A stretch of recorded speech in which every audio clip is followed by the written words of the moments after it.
Assalamualaikum warahmatullahi wabarakatuh. Alhamdulillahirabbil alamin wassalatu wassalamu ala sayyid al-kamil bil fadhail alladzi khussastahu fil azali bi sahibi jami'i sifatil kamaliyah al-munfaridi fi khalqi wa khuluqi bi asyrafil khususiyah an-nabiyil ummi al-habibil qadri azimil jah wa lam yakhluqi khalqan mithlah la qabla wa la ba'du afdalu minhu wa akrum manzilatu inda hadratil sultani mamlakatil ahadiyah wal ja'altahu wasitun utmal ahli la ilaha illallah sayyidina Muhammadur Rasulullah miftahid dari salami fi ma'ati sidqin inda malikil muqtadir jalali wal kamali wal ikrami wahdahu la syarikalah mausufin bi kulli kamalin munazzahin an kulli naqsin wa huwa jami'un an kamalin wa ghaniyan aman siwa asyhadu an la ilaha illallah wa asyhadu anna Muhammadar Rasulullah radina billahi rabba wa bil islami dina wa bi sayyidina Muhammadin nabiyya wa rasulah sallallahu alaihi wa ala alihi fi kulli hamadin wa nafasin atama wa sa'ilmullah amma ba'du. Segenap para hadirin ingkang kawula mulyakaken wabil khusus panjenenganipun Gus Babak, panjenenganipun Mas Andri ingkang sampun menghidupkan CCS niki sareng-sareng mugi-mugi hadirin kita sedanten niki mugi-mugi mendapat ridha Allah Subhanahu wa taala, dipun angkat derajatipun oleh Allah Subhanahu wa taala dan diampuni segala dosanya oleh Allah Subhanahu wa taala. Amin ya rabbal alamin. Kalau teringat dari dawuhipun para masyayikh, para kiai niku dikatakan al istiqomah khairun min alfi karomah. Sesungguhnya keistiqomahan itu lebih baik daripada 1000 karomah. Kok bisa dikatakan demikian? Kalau kita mau berpikir-pikir, ternyata karomah niku murni pemberian dari Allah Subhanahu wa taala, atau murni fadl atau pemberian atau fadilah dari Allah Subhanahu wa taala yang mana tidak bisa kita gapai melainkan hanya pemberian dari Allah Subhanahu wa taala. Andaikan kita mengidamkan mendapatkan karomah bisa terbang, andaikan mawon. Andaikan mawon kita menginginkan karomah bisa terbang, bisa berjalan di atas air, bisa menghilang dan sebagainya. Sejatinya itu hanya bonus mawon dari Allah Subhanahu wa taala. Para aulia wassolihin juga demikian, ketika beliau itu diberi karomah itu beliau malah khawatir. Beliau itu malah takut. Karena apa? Khawatir karomah ini nanti memalingkan beliau dari keistiqomahan. Jadi para aulia wal sholihin niku ketika mendapat karomah itu malah khawatir, malah takut karomah ini nanti memalingkan dari keistiqomahan. Yang tujuan kita cari, yang tujuannya kita pertahankan, yakni keistiqomahan. Dan ini mugi-mugi keistiqomahan kita ini betul-betul keistiqomahan yang membawa barokah fid dunya wa dunya wal akhirah.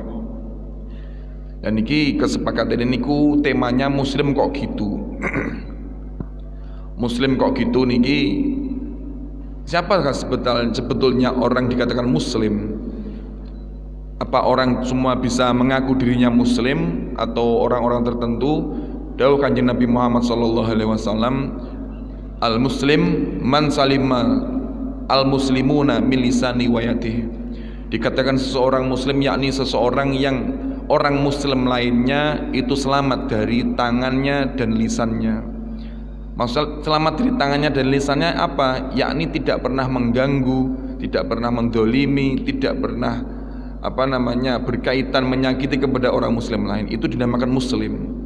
Muslim itu artinya orang yang memberi selamat, memberi keselamatan bagi orang lain. Itu namanya muslim.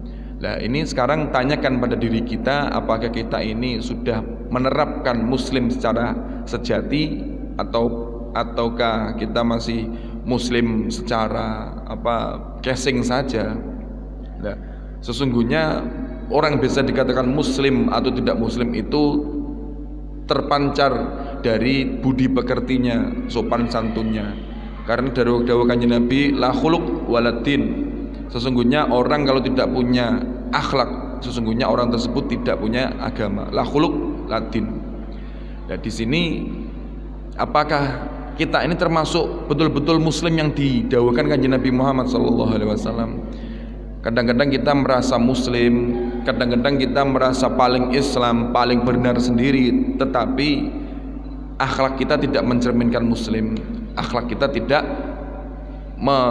memancarkan muslim sejati. Nah, di sini kita belajar dawuh Kanjeng Nabi supaya kita bisa betul-betul menerapkan muslim yang sejati, muslim yang betul-betul muslim yang dikehendaki oleh Kanjeng Nabi Muhammad sallallahu alaihi wasallam. Di antara lagi ada hadis yang mengatakan qala Rasulullah sallallahu alaihi wasallam dabba ilaikum da'ul umam qablakum, telah ditimpa kepada kalian semua penyakit yang penyakit ini telah menimpa kepada umat sebelum kalian semua, kata Kanjeng Nabi. Dawuh Kanjeng Nabi, yakni apa penyakit tersebut?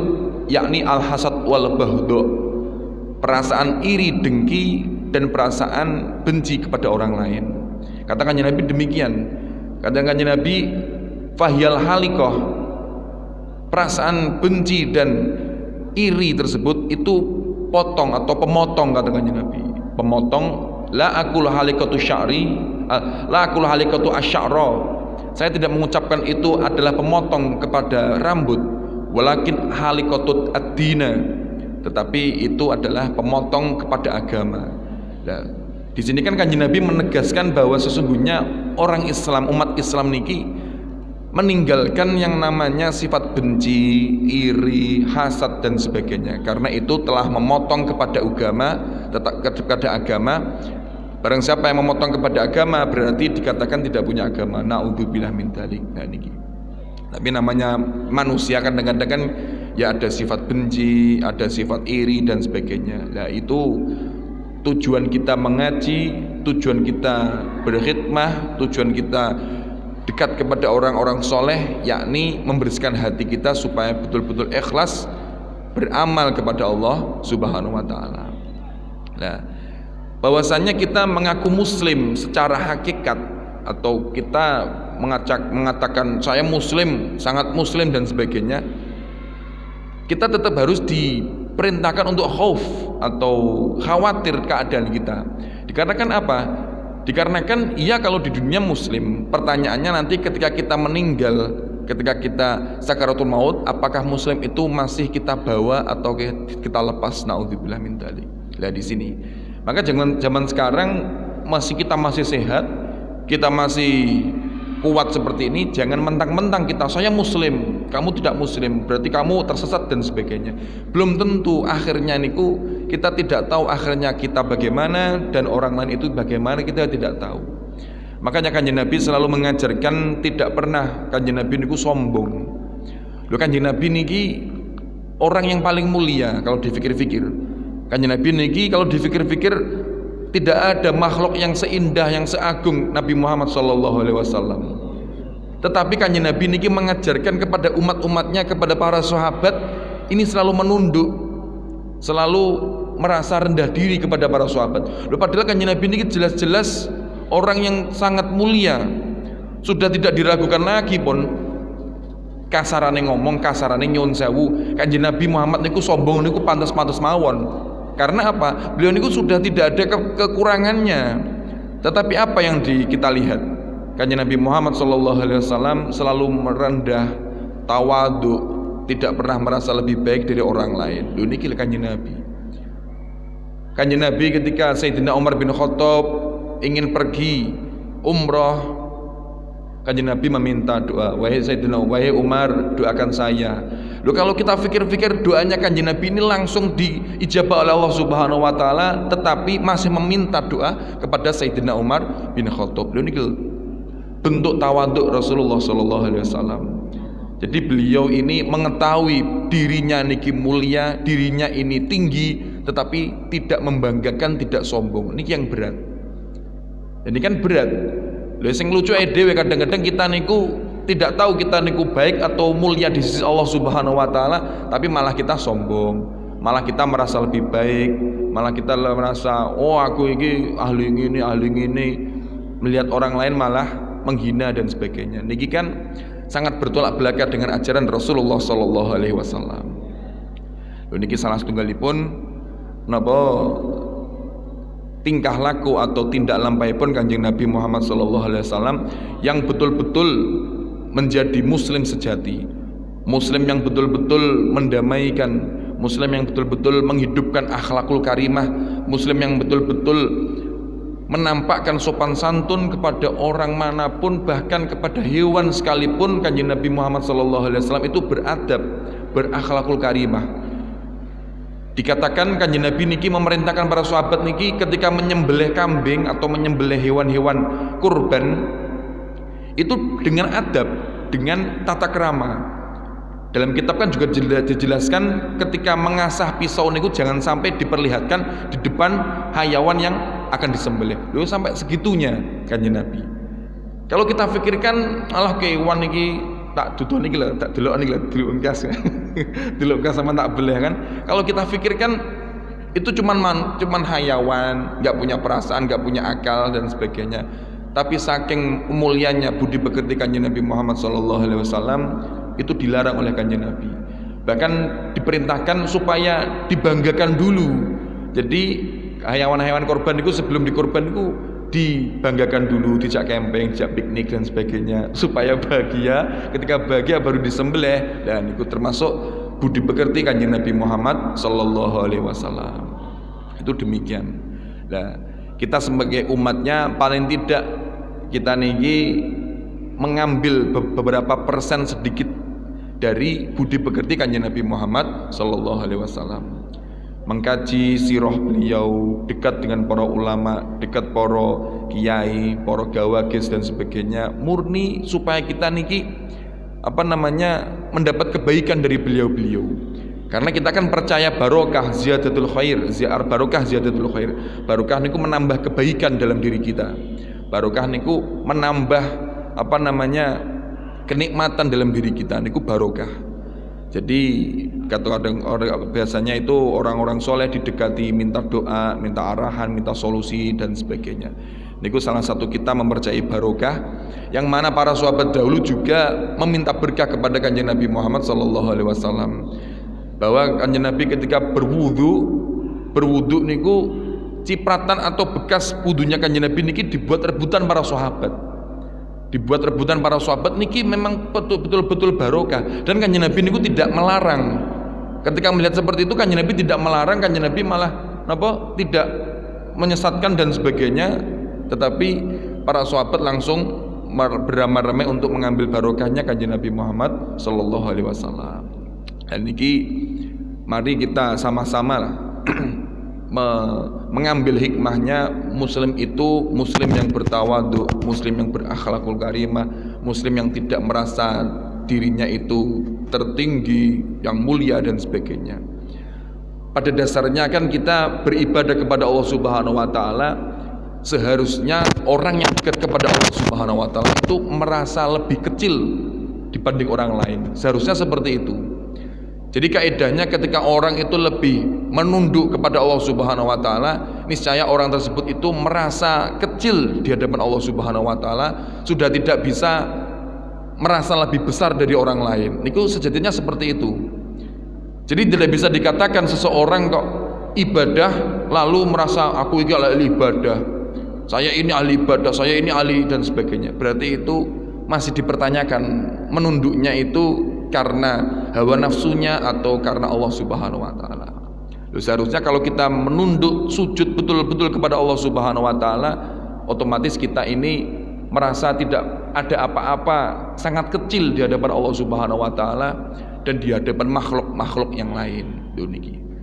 Niku salah setunggalipun napa hakikat kita bersujud, hakikat kita beribadah kepada Allah Subhanahu wa taala. Dan diriwayatkan dalam hadis arba'in juga pernah dikutip Kanjeng Nabi dawuh Kanjeng Nabi Muhammad sallallahu alaihi wasallam, wa inna ahadakum la ya'malu bi amali ahli nar hatta ma yakunu bainahu wa bainaha ila dhira fayasbiqu alaihi alkitab fayamalu bi amali ahli jannah fayadkhuluha. Dikatakan di sini bahwasanya sesungguhnya seseorang muslim itu tidak boleh sombong, tidak boleh merasa paling benar, merasa paling baik di antara orang lain. Itu jangan sampai kita seperti itu. Kita memang meyakini Islam itu agama yang paling benar versi kita. Islam itu adalah agama yang paling betul lah, paling benar versi kita. Tapi ini jangan membuat kita niku ketika keluar dari diri kita niku memaksa orang lain itu supaya mengikut pada kita niku bener sakit. Karena keyakinan itu kembali pada diri masing-masing. Memang versi kita niku agama Islam itu yang terbenar, yang paling benar. Tetapi kan orang-orang juga berbeda. Kita tidak bisa memaksakan agama ini kepada orang lain karena keyakinan itu berbeda-beda orang niki. Makanya dikatakan la ikraha fiddin, tidak ada paksaan dalam beragama niku. Maksudnya kita yakini agama Islam paling benar, tetapi tidak bisa kita memaksa keyakinan kita itu supaya disamai oleh orang lain, itu tidak bisa. Nah, seseorang muslim juga tidak bisa atau tidak boleh menganggap dirinya niku ahli surga. Betul sakit. Karena kalau kita menganggap saya ini ahli surga, berarti kita sudah, bahasa Jawanya niku ndisi kerso dari Allah Subhanahu wa taala. Ndisi kerso bahasa Indonesia ini apa ya? Disi kerso kepada Allah Subhanahu wa taala. Karena memang surga niku murni prioritas kehendak dari Allah Subhanahu wa taala. Bahkan di dalam hadis mengatakan niki, ketika seseorang itu beramal amalan ahli surga sekalipun, tetapi Allah mentakdirkan oleh orang tadi itu ahli neraka, maka niscaya orang tadi itu akan dimasukkan neraka. Begitu juga ketika orang itu beramal sebagaimana ahli neraka, tetapi Allah tadi mentakdirkan orang itu masuk surga, maka masuk surga. Loh, ini hadis ini berarti mengatakan, oh berarti percuma ibadah kita, maksud berarti nggak masalah dan sebagainya. Pandangan kita tidak seperti itu. Yang diajarkan para ulama niku yakni pandangan ketika kita beribadah istiqomah dan sebagainya, jangan sampai kita merasa ahli surga, jangan sampai. Tetap kita memohon, mengharap kepada Allah Subhanahu wa taala, mudah-mudahan kita semua ini dijadikan golongan ahli surga. Kita semua dijauhkan dari nerakanya Allah Subhanahu wa taala. Niki sebatas memohon, meminta kepada Allah Subhanahu wa taala. Lha niki. Dan jangan sampai kita merasa mengaklaim bahwa orang yang ahli maksiat, tidak pernah ibadah, tidak pernah mendekat kepada Allah Subhanahu wa taala, langsung kita klaim ini jelas ahli neraka, ini sesat, ini terkutuk dan seterusnya, naudzubillah. Kita tidak tahu ujung orang tadi itu masuk neraka atau surga, kita tidak tahu. Makanya jangan sampai kita, walaupun secara dohir orang itu tidak ada kebaikan atau tidak ada sama sekali, tapi kalau kita mau mencari-cari kebaikan, pasti kita akan menemukan kebaikan orang tersebut. Begitu juga sebaliknya, sebaik-baiknya orang ketika kita mencari kejelekan, pasti tetap akan ketemu. Nah di sini, maka jangan sampai kita sombong atau merasa lebih baik dan sebagainya, merasa lebih mulia dari orang lain. Dan ini salah satu penyakit hati yang harus kita bersihkan, harus kita sucikan dengan berzikir, dengan mendekat kepada Allah Subhanahu wa taala, dengan selalu mengingat sejatinya tujuan kita hidup ini apa, kosdu maksud daripada kita hidup ini kira-kira apa, apakah cuman senang-senang di dunia, apakah senang berfoya-foya dan sebagainya. Ini salah satu tujuan supaya kita niki tafakkur, mau fikir-fikir kira-kira misi kita di dunia niki apa kira-kira. Dan ini sangat penting sekali. Ada juga ulama mengatakan niku artinya muslim, yakni muslim itu dari kata Islam. Islam itu apa? Islam itu artinya istislam. Istislam itu apa artinya? Artinya berserah kepada Allah Subhanahu wa taala. Loh, berserah itu berarti pasrah, bukan pasrah. Kalau pasrah itu beda lagi. Berserah sama pasrah itu berbeda. Kalau berserah, orang itu mampu meninggalkan ibadah, mampu meninggalkan mampu berbuat maksiat dan sebagainya, tapi meninggalkan itu semuanya untuk mendekatkan diri kepada Allah Subhanahu wa taala. Itu berserah. Tapi kalau pasrah itu berarti sudah tidak ada jalan lagi untuk bermaksiat, akhirnya orang itu beribadah kepada Allah Subhanahu wa taala. Nah, ini kan pasrah. Pasrah sama berserah itu berbeda. Sebagaimana yang diceritakan oleh Kanjeng Nabi niku orang yang pasrah kepada Allah Subhanahu wa taala, istislam ilallahi taala, berpasrah kepada Allah Subhanahu wa taala. Kalau kita tanyakan dulu, apakah kita sudah berserah kepada Allah Subhanahu wa taala atau berpasrah? Jangan-jangan kita berpasrah. Kalau kita punya segalanya, kita lupa Allah. Tapi kalau sudah mepet gak duwe apa-apa, wis mentok, akhirnya pasrah kepada Allah Subhanahu wa taala. Berarti kan kita masih mengandalkan selain Allah Subhanahu wa taala. Kalau sudah selesai, sudah hilang semuanya, akhirnya itu apa ujung akhirnya kepada Allah Subhanahu wa taala. Lah niki kalau Kanjeng Nabi ini ku berserah diri kepada Allah Subhanahu wa taala. Mugi-mugi kita sedanten bisa berserah diri kepada Allah Subhanahu wa taala betul-betul dengan penghambaan kepada Allah Subhanahu wa taala. Nah niki salah setunggalipun supados kita niki napa bermuhasabah, introspeksi, mawas diri, apa bercermin diri kita sendiri, kita kira-kira kita niki keburukan kita niki berapa persen, kejelekan kita niki apa yang kita lakukan ini yang perlu kita tobati itu apa saja dan sebagainya. Lho niku sangat penting sekali. Karena kalau orang tersibukkan dengan muhasabah, otomatis orang tersebut sangat sedikit untuk mencela orang lain. Karena apa? Karena orang kalau sering muhasabah, menelisik kejelekan sendiri, sudah tersibukkan kejelekan sendiri, akan sedikit untuk menjelekan orang lain. Tapi kalau orang tidak pernah muhasabah, ya akhirnya yang terlihat kejelekan orang lain, akhirnya bisanya mencaci maki, menghina dan sebagainya. Lah niki para hadirin sami-sami monggo kita hidupkan sosial media, sosmed dan sebagainya. Niku kita sebarkan kalam-kalam thayyibah, kalam-kalam kedamaian, kalam-kalam yang mengajak kepada Allah Subhanahu wa taala, bertakwa kepada Allah Subhanahu wa taala. Jangan sampai kita mensia-siakan kemajuan zaman seperti ini, teknologi zaman seperti ini. Apakah ini termasuk bid'ah? Boten. Yo memang bid'ah tapi bid'ah hasanah. Bid'ah hasanah. Zaman riyen niku wonten keterangan bahwa sesungguhnya Kanjeng Nabi Muhammad sallallahu alaihi wasallam itu memakai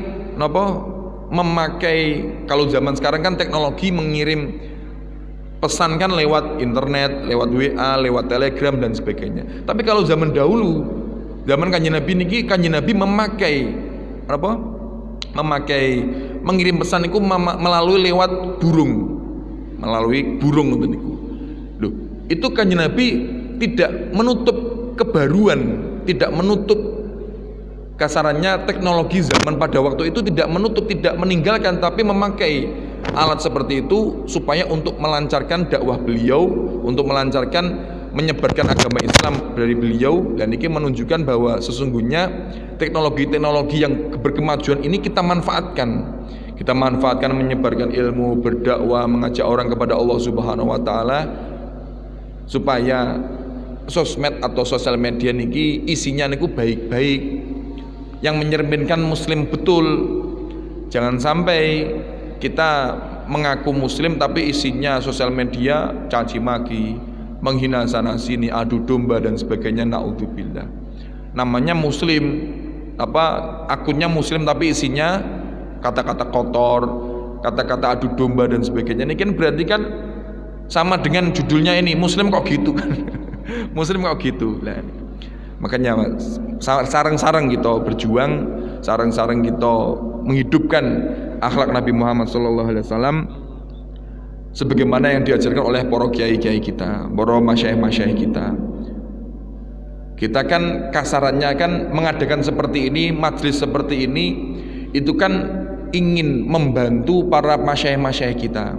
Masyayikh-masyayikh kita niku sudah sibuk, sudah banyak kegiatan. Nah, kita sebagai santri beliau, kita sebagai murid beliau, ada keterpanggilan jiwa untuk ayolah mosok masyayikh berjuang sendiri, ayolah mosok para yai berjuang sendiri.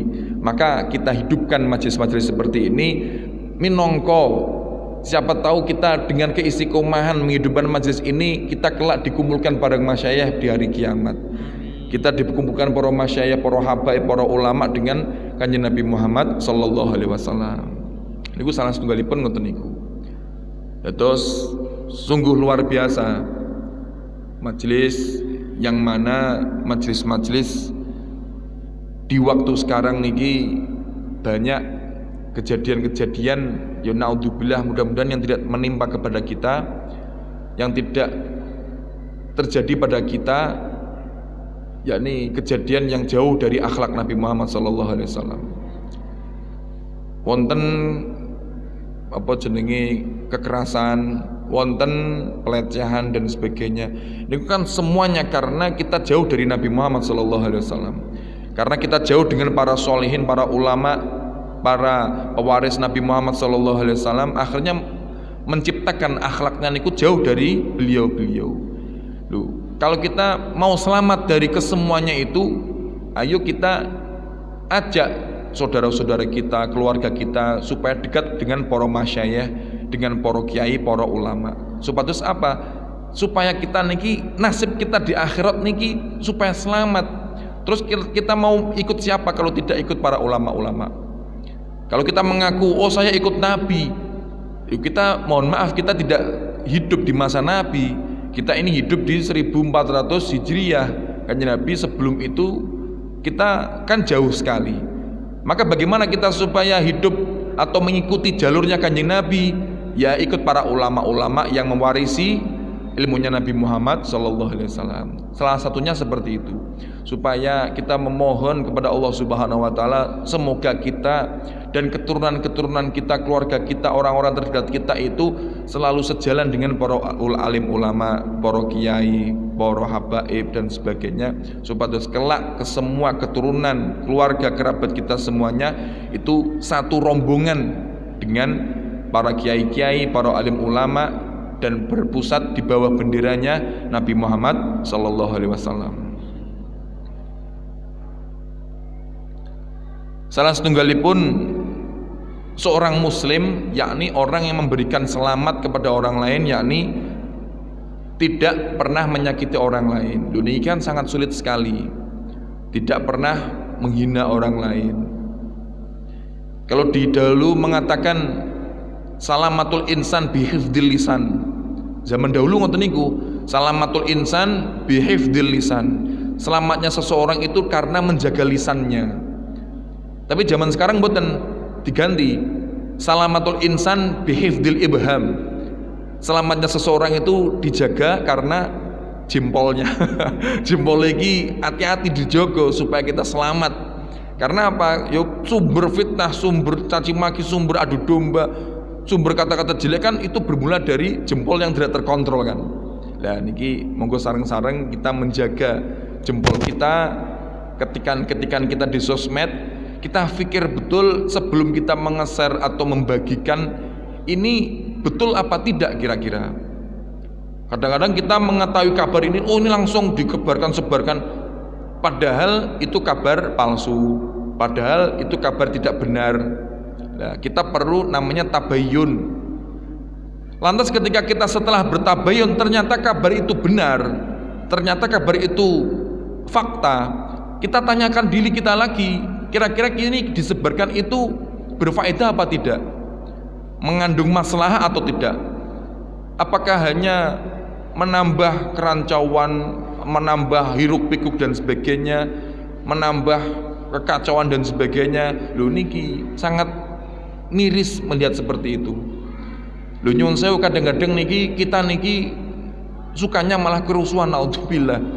Enten tiyang wonten apa antara nyuwun sewu, antara si fulan dan si fulan tukaran iku di video iku langsung viral.